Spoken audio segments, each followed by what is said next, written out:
It has been 1 week since I left Porto. I decided to do a recap of Porto, share what I like about it, whether or not it's a place, if given the opportunity, I would live, and what interests me most about it. Let's go. Let's look at the transportation part in Porto. I love it, especially if you're in the central area. There's a light rail. And then I realized that system was only built 19 years ago. It is spacious, it is very clean, it is on time. The transition from the platform to the actual train is very smooth. At every station, there's escalator, stairs, but most of the stations that I visited have all three: stairs, escalator, and an elevator.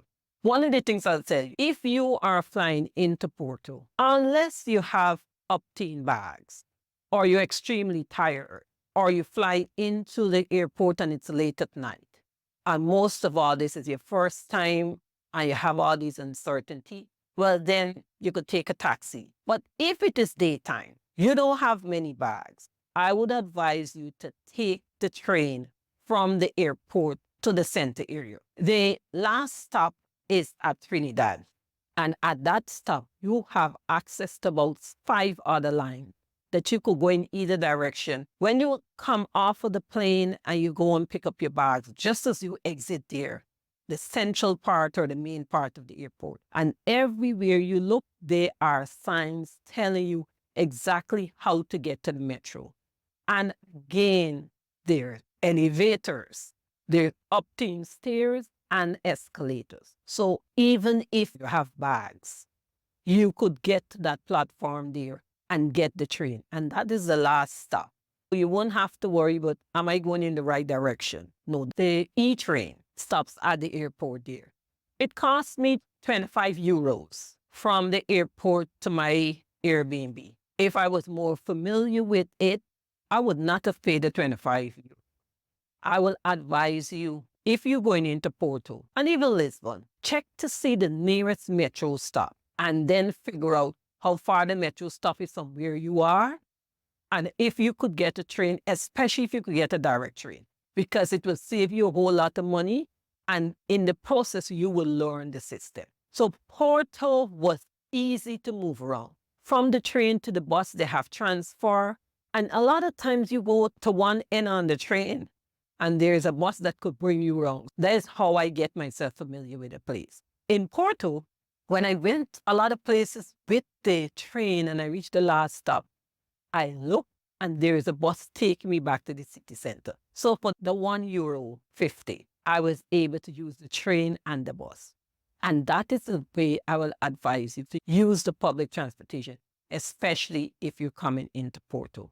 So to move around was easy. The second thing I'll tell you guys about is things to do based on your interest. For me, I visit another country. There might be monuments and all of these things. Yes, I will go. Would it be the very most important thing that I want to do? No. I like to walk around. I like to see the buildings, and especially there's the gardens and if you see a bench. So learning the place was very, very interesting. And I think I had mentioned it before, but Porto is this: you have to got good peripheral vision, because you walk in and you just see something on your side and you look around. You think it's a regular alleyway or something like that. No, it leads down to a whole different park or a shopping area or a restaurant. It's very interesting. There's no shortage of monuments, statues, churches, fountains, parks, benches. Every little area that you find, like everybody had their own church. Everybody had somebody that they need to honor. There's a park, there's a fountain, there would be a bench within 2 minutes or 5 minutes, if that long, of where you are, that you could relax. For you to get a good, a better understanding of the place, is not only going to those museums and so, they're good, yes. I'm not knocking it, but it's to walk around and see how the place was, like for instance, put together. Really interests me about how the planning was, if there was any planning. Because you could be walking and this building looked one way It looks like just a wall, and you make a slight turn, and there's a store, and there is a cafe, or there is somewhere to eat. I don't know how they're doing it. Really and truly, I look from a financial perspective. That's how I think. And I see all of these little restaurants and coffee shops, and I'm wondering how they're making it, because when I'm telling you it's one, two, three, four. Sometimes you could even be in the sitting area of one little restaurant and ordering food from the next one, or buy food and bring it over because it is so near. There are so many little places to eat. I went to a few restaurants. One thing I like about it, it is not salted. Someone commented to me that the food is bland, but it didn't have salt. Coming from America, we rarely I buy food out, especially the fast food. It is loaded with salt. So to come to somewhere where there's practically no salt in it, it is good for me. I don't like food being overcooked, especially the vegetables. So to see the vegetables still looking crisp and it's green or whatever color it is, I love that. There isn't anywhere that I said, okay, you have to visit because the food is so extremely good. No, in some cases, the price is good. And some, I think it was overpriced. But you know what? I'm out here. I'm here for an experience. And the one that I consider was overpriced, it had a great view. It was in a great area. So the view make up for the overpriced food. You don't have problem finding somewhere to get something to eat. If you like beers, there. If you like coffee or like espresso, well, don't worry with the espresso. Everybody have a little tiny cup. You could get it. Food-wise, there's no problem finding food. In the supermarket, I find that the supermarket is very reasonable.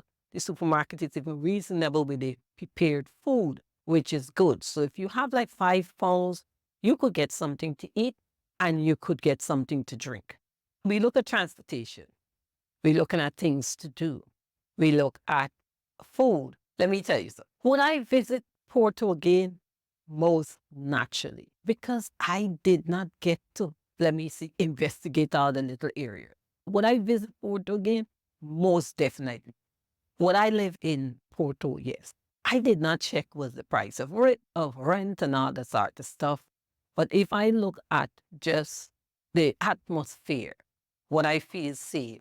Would I be intrigued? Would I be excited to get out every day because I would be learning something new? Taking into consideration that I only know boom dia, this good morning. Obrigado, this if you're saying thank you to a man. And obrigada, if you're saying thank you to a woman. There is where it start and end with my Portuguese. Definitely, I will return to visit Porto. Definitely, if given an opportunity, I will live in Porto. I don't know what is your interest, but what I could tell you, if you are interested in experiencing something different, Porto was great. And as I said before, it is creeping into my little travel heart, but I have to guard my first love. But I'm telling you this thing, it is very close. So you get a chance, visit Porto.